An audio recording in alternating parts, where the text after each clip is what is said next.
What's going on, people? This is Shok, and today I just want to talk about a couple of Switch things. First, I want to start with the Switch's sales, its performance, and how it's doing so far. And then, secondly, I want to pretty much give my Switch review. I was going to call it updated impressions, but honestly, I don't need any more time to, get a feel for this system because I'm not saying this to be negative, but it's just the truth. The system is pretty bare bones. So there's not much you have to really explore and discover when it comes to the software and firmware of the system and the operating system. You see what I mean? So most of the experience that you're going to need for the Switch to give an accurate review is pretty much the hardware experience, because that's the main draw of the system right now, because firmware wise it really doesn't have anything. So I've been incorporating the Switch into my daily life and whatnot. I've been taking it with me on the go, like Nintendo intends you to and stuff like that. Like I gave you guys an example when I went to the laundromat and stuff like that. I've taken it to public events around with the friends, things of that nature. So I feel like I have a pretty good amount of experience now to give you guys an accurate review of the system. But first, we're going to go ahead and start off with the sales.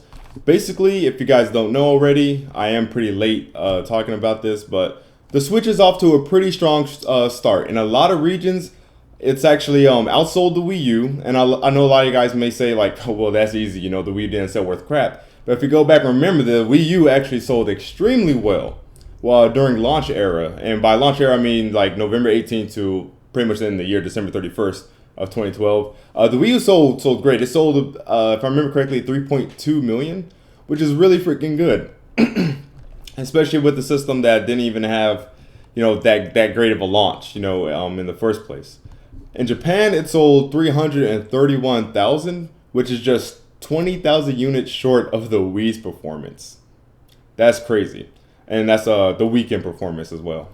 So if you think about how crazy the Wii was worldwide, and then factor in the fact that the Wii also launched during the holiday season, the fact that the Switch was only 20k units behind the Wii sales in Japan, that says a lot. And it just kind of goes back to I did a video about it that a lot of people like to ignore, but I gave Nintendo props for a very, very good marketing campaign. They've done a very good job leading up into this point on the marketing, and hopefully they can keep the ball rolling on that. In the UK, it sold 80,000 units, which may not sound like a lot, but remember, this isn't like the US or Japan or anything like that. Not to mention, that's also double the Wii U sales in that same launch time in the UK, right? Let's see, I have some more sales figures here. Let me see. And in comparison to Japan, the PS4 launched with 322,000 units sold, and that's 8,400 more than the Switch's sales figures. Now that's a pretty more fair and accurate comparison, because remember, the PS4 launched in February, roughly the same time as the Switch, so there is no holiday season versus non-holiday season comparison. But considering how well the PS4 is selling there and how well it's still selling there, the fact that not the Wii U, excuse me, we're going to forget about that system. The fact that the Switch sold that close speaks pretty well for it, and doesn't even have its games out like that yet.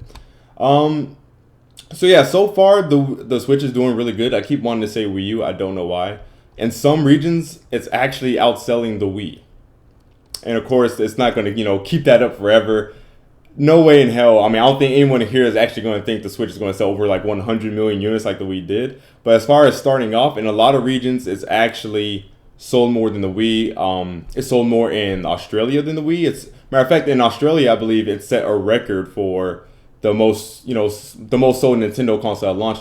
And I believe it did that in the US as well. I don't see it in the article here, but in a lot of countries and regions worldwide, the Switch is breaking a lot of Nintendo records, as well as Zelda. Zelda has also broken a lot of records for most purchased launch game on Nintendo systems. So far, the momentum is good. Now, with that being said, the question arises, are they going to be able to keep this up? Because if you guys remember the launch schedule, the release schedule of the games and whatnot, there's really nothing big coming for a while. The next big game is Splatoon 2, which I guess you could say is big. I mean, it sold a lot. It sold a lot. But at the same time, that's not one of those compelling games that's going to make people really buy a Switch like that. You know what I mean? That's kind of one of those games that sells a lot, but it speaks to the choir. people who probably already have a Switch are going to get that game. That already sells to Nintendo fans, right? That's where Breath of the Wild really appeals to everybody. Like, I'm shocked at the different kinds of people I've seen. Like, some of the most dude bros of dude bros enjoying Breath of the Wild. Like, that's crazy, right? But really, there isn't going to be any big hitters, like big hitters, until this holiday season with Mario Odyssey. And hopefully, I pray to God, Xenoblade Chronicles 2. Still can't believe that game even exists. That's just mind-boggling to me. If you guys don't know, that's my favorite RPG last time. My favorite game last gen.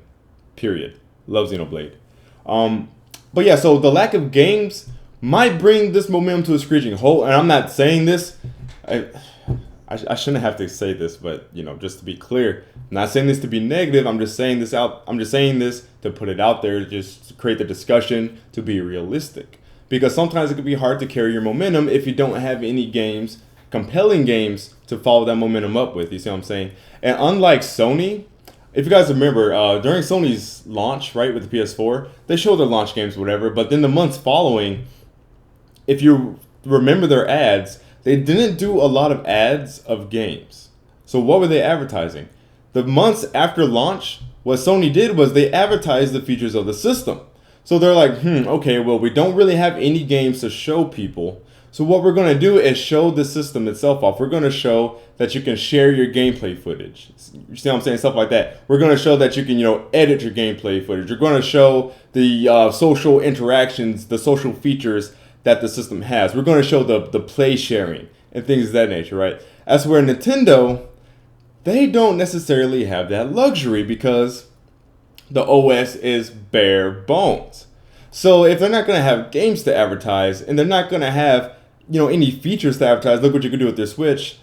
I mean, of course they can advertise the hardware features, but they've already kind of been doing that. You see what I mean? I feel like people are already aware of that concept. So if they keep doing that, is that going to actually work?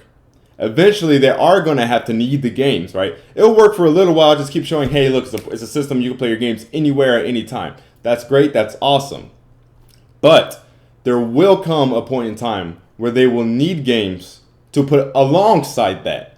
I'm not saying they need to stop doing that. Of course, do that. That's the whole draw of the system, is the portability. But they're going to need to get the games alongside that, and they're going to need features. Like, okay, well, I understand, you can play games on the go, but what else can I do with this thing? Can I browse the internet with this thing? It's a tablet, right? And it's a gaming tablet at that. I would rather leave my iPad at home and just take this if it has an internet browser. You see what I'm saying? Stuff like that. Can I watch Netflix on the go? Because, because you take your system on the go doesn't mean you're going to want to play a game that whole entire time. What if you get tired of playing the game?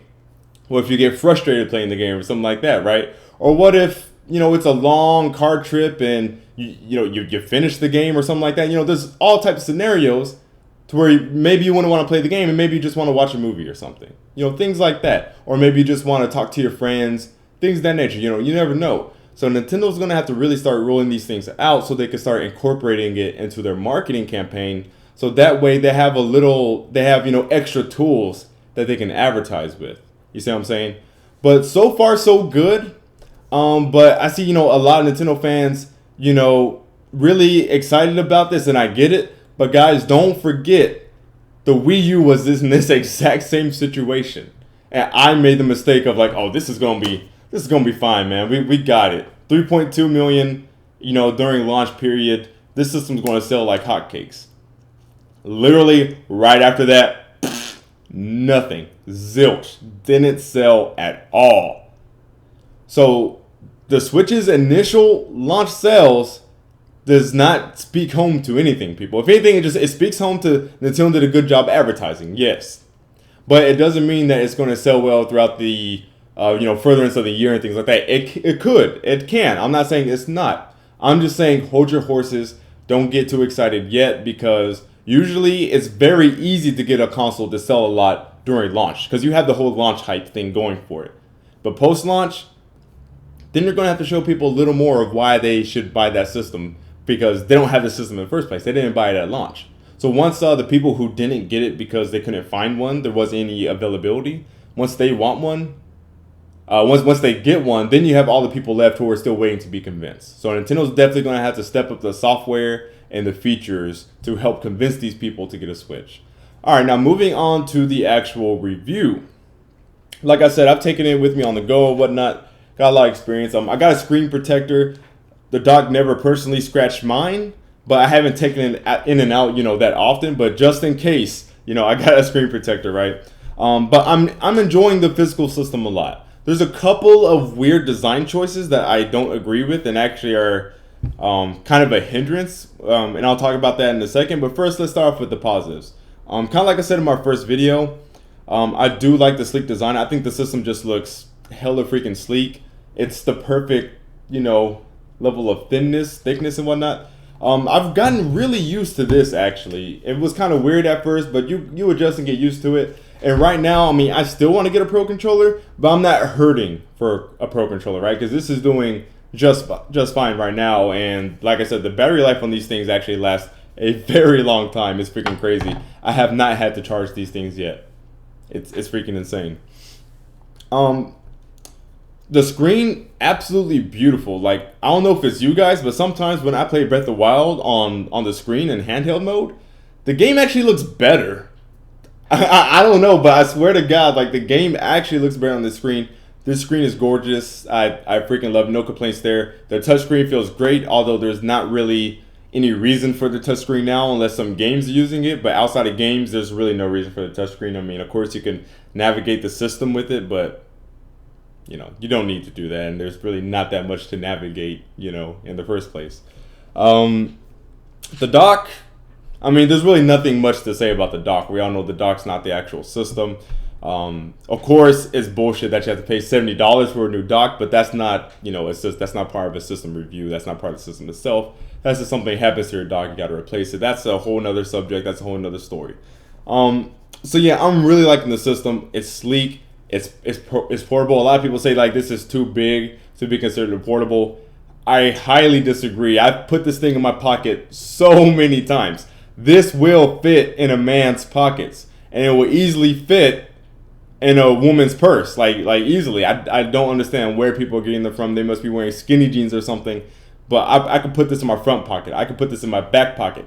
It goes, if you have like those inside pockets in your jackets, slides into those easily, and you don't really even see it from the outside. So I think the system is incredibly portable. I have no idea what people are talking about. Now, moving on from that, some of the design choices that are really iffy about this thing is one, the stand. Now, what was it? Was it CNET? I think it was CNET, right? They did some silly video before the Switch was out where they're saying the stand was crap. And you watch the video and they're like literally like shoving the Switch and like, look, it's falling over. It's like, yeah, you're kind of like manhandling it. So that video was some bullshit. But the stand is a little finicky. It is a little finicky. Don't get me wrong. I'm not saying it was like how CNET was trying to make it out to be, or whoever it was. I believe it was CNET. That was just some silly, exaggerated bullcrap. But I was actually playing in tabletop mode last night, right? And I had my Switch down. And I had a headphone in. And I wanted to turn up the volume. And I went to like press. I want you guys to do this. If you have a Switch, put the tablet down and put it and stand it up with the stand, and then try to like press plus. Right? If you have it down on tabletop mode and try to press plus on it, it actually will turn your Switch, and it'll slide, and the stand will actually like kind of go more vertical, and the Switch will actually fall. So I went to turn the volume up, and I'm not a heavy-handed or anything. Like, I'm not an idiot. I'm very careful with my technology and stuff. I thought I was doing it gently, but the Switch fell. Of course, it's not a big deal. It's not like it's gonna break it or whatever. But I do think the stand could be a little better. The volume switch is something that you'll probably be using a lot. So depending on the game and whatnot, or your environment, if you're in a loud place or something, you're gonna need to turn it up. So the problem is that when you go to adjust the volume and whatnot, your Switch kind of turns and it has a chance of actually falling down, and that's just a little strange. Same kind of goes for the power button. So I would just say just make sure you dock your system and then turn the power off if you need to or whatnot, or just do it from the actual inside the system. Another thing is the charge port is at the bottom. Now I understand why they did that, because the connector in the dock is at the bottom. But at the same time, what this means is that when you have the Switch in tabletop mode, you can't charge it. And so basically what you're forced to do is you have to go out and buy peripherals. There's like a stand you could buy that lets you charge and play at the same time. And I think it was like $30. So, and that may not sound terribly expensive, but when you consider that is literally just a thing of plastic, it's kind of expensive. You know, it's kind of like the dock. It's a board that has 3 connectors and then plastic.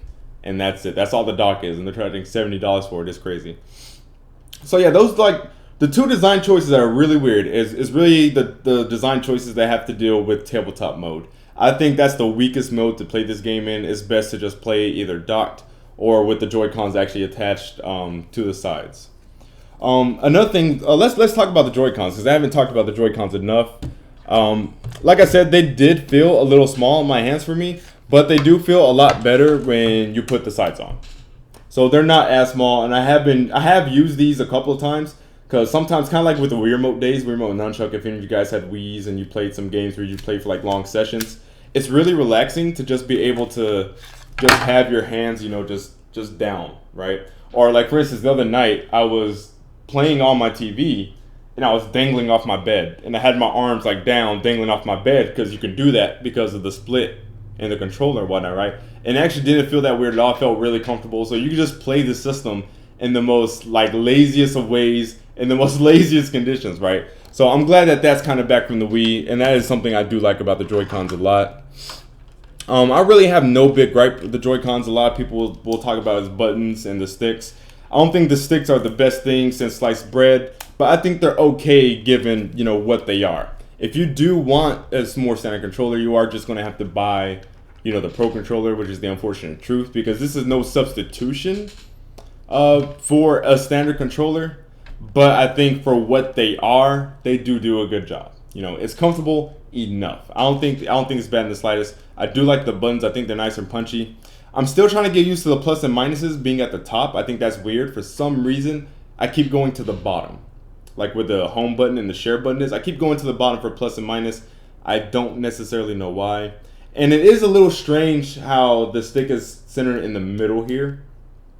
Because when you're holding a controller and you know, when you play Breath of the Wild, you're turning the camera a lot. And sometimes I kind of have to readjust like my wrist and kind of my arm to, you know, get my thumb down to the thumbstick. But it is something I am getting used to. But I really wish Nintendo just kind of stuck with having, you know, both sticks at the top with the Wii U. I think that was the most natural feeling stick configuration out there. I do think Microsoft's like this is the best. I just don't think it's the best for the Joy-Con specifically. I'm sure it feels completely normal and much better on the Pro controller. But as far as the Joy-Cons, I don't like this configuration. I wish they put both sticks at the top. I feel like it would have felt a lot more comfortable that way. I don't know. So yeah, that's pretty much it with the hardware. Like I said, I do like the grip. The grip feels really nice. System looks sleek. Oh, another design flaw. There's no way to lay the system down. Like I just realized that the other day. Some people brought to my attention that they have entertainment stands where they may have like skinnier shelves, you know, like skinnier levels. There's not that much space in between, you know, where they're trying to put their system. And so the system is pretty much forced to stand up. It's not the tallest thing in the world, but it is a small inconvenience for some people. That's another thing worth noting, putting out there. Moving on to the actual system itself, I could really go ahead and just turn the system on for this. Do I have my Elgato in here right now? Yes, I do. Let's do it. There we go.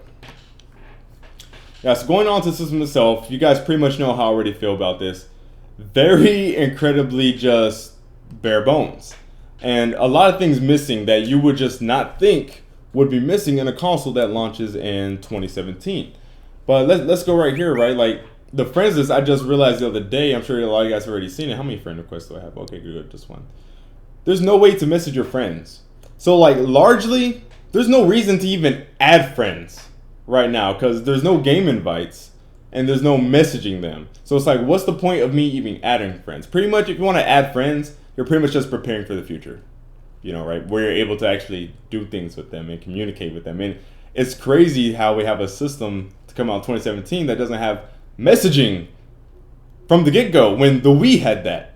The Wii U had that. I can't remember, but maybe even the 3DS had that. I'm not sure. I'm not saying that definitively, but I'm saying I'm pretty sure the 3DS even launched with more features than the Switch. It's pretty crazy. But yeah, the friends list and everything is very bare bones. I do like the layout. I do like the simplicity of it all. I do like the avatar selection. But you see, when you click on your friends, there's nothing. Like, let's say I want to message Dan, I can't. The only thing I could do with Dan is remove him or block him. Right? There's really nothing to be done there. So pretty much, adding friends in the friends list on the system right now is just to be a creeper, just to creep and see what people are playing. But then again, you don't need to do that because you know what everyone's playing, right? They're playing Breath of the motherfucking Wild, that amazing game, right? So friend list, bare bones is an understatement. It's almost virtually useless, right?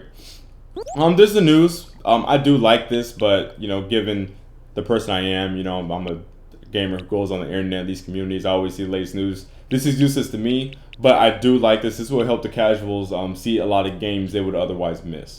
So I do like the news page. I do like how it's the first thing listed as well.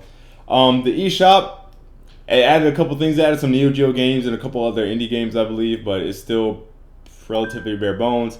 And they took the music out too, which I've seen a lot of Nintendo fans miss. The Wii U eShop music, wherever they changed it to, it was always great, and we always loved that. So I really hope they bring that back. But as you can see, yeah, like the selection is still incredibly bare bones, but it is fast. That's one thing I can say about the UI, the operating system, and the eShop. Everything is relatively snappy.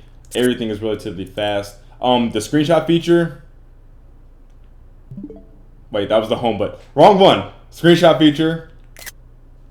That fast. Bam. Picture taken. It doesn't take that long to post it. You can post it to Twitter or Facebook. So really no complaints with the photo feature. They did everything right. Like I said, it's nice and quick. It doesn't take too long. I could just hit that, post to Twitter right there, and it's up. So that's fairly quick. Probably faster than the PS4. At least back in the day, it's probably faster now. I haven't played my PS4 in a while. I need to finish Final Fantasy 15, but it's gonna have to wait. I have to play Breath of the Wild and then Horizon before that. But yeah, outside of that though, right? You got the news, which is largely useless for most of us watching this video.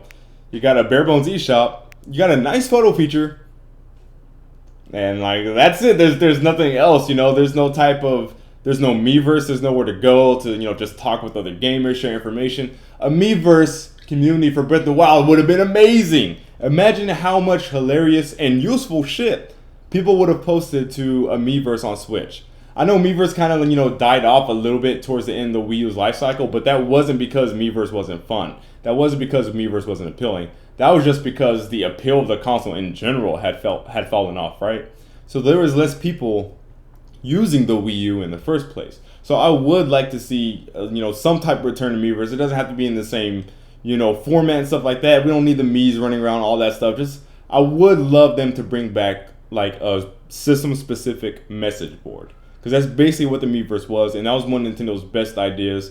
Miiverse is pretty great, minus how toxic some of the communities were and whatnot. Settings pretty good. You have your basic shit. You have airplane mode. Right now you can only choose black or white. I'm sure they'll be adding more later. Personally, I like black, so they already have the color I would want. I just like everything in black, including my women. Sexy as hell. But that's off topic. No, I love all women though. All women though. Don't get me wrong. It's just preference. If you're sexy, you're sexy. I don't care what color you are. You can get it. I'm getting off topic here. But yeah. So generally, I do like the hardware. I like the hardware a lot. One or two weird design choices. But you can circumvent them, and it's not even like if it's that big of a deal to where I can't charge in tabletop mode. Well, like just don't play in tabletop mode. Right. Simple as that. Just play it by holding it if you need to. It's really not that big of a deal. But that is a little finicky, weird design choice that they chose to do. The stand could be a little sturdier. It is relatively easy to knock the system over for what it is because it's not a heavy system whatsoever. Stand's a little finicky. But the screen is great. The controllers are great. Breath of the Wild is great. Some great things here. Just lack of content, lack of features. There's not much to do if you're not playing the game. And I know you guys are going to instantly say, like, well, it's a game machine. You should be playing the game. But at the same time, everyone who was going to say that argument knows good and well with all the other systems that they've owned they have not always turned on that system just to play a game, or they've used these extra features because these extra features enhance their gaming experience. Like I said, with the whole internet browser, I could just look up things for my game right there on the spot. I don't have to go back to my computer or carry around a laptop with me and things like that, right? Screenshot feature, that's part of your gaming experience because you're sharing your gaming experience, right? Recording and live streaming, that's part of a gaming experience. So consoles are a lot more than what they used to be. Standards have risen, and people just need to accept this. So solid hardware, very solid hardware, a job well done. You can't put skins on these. I do know that, but I don't really care about skins, so that doesn't affect me personally. But that is another minus because I know a lot of people are big on the skins and stuff like that. Something about the plastic being too soft, and when you take the skin off, actually peels some of the Joy-Con off with it. That's pretty freaking crazy. So like I said, some questionable decisions, but overall, very good hardware. I love the Joy-Cons. I can't review the Pro Controller. Don't have the money to buy one right now. But yeah, other than that, good visuals. The system has good visuals so far based on what I've seen with Breath of the Wild, although that's technically a Wii U game. They didn't do any, upgrading and things like that. But, just the screen and seeing fast RMX, very good visuals. Solid system hardware-wise. They just need to get the software and the firmware rolling, and I think we'll have a pretty good system on our hands. So that's it for this video, guys. Thanks for watching. Let me know what you guys think down below. If there's anything I missed, any criticisms, any praises, feel free to shoot them down below, and we'll have a little discussion here. Don't forget, I am streaming over at Twitch, so check it out, and I'll see you guys later.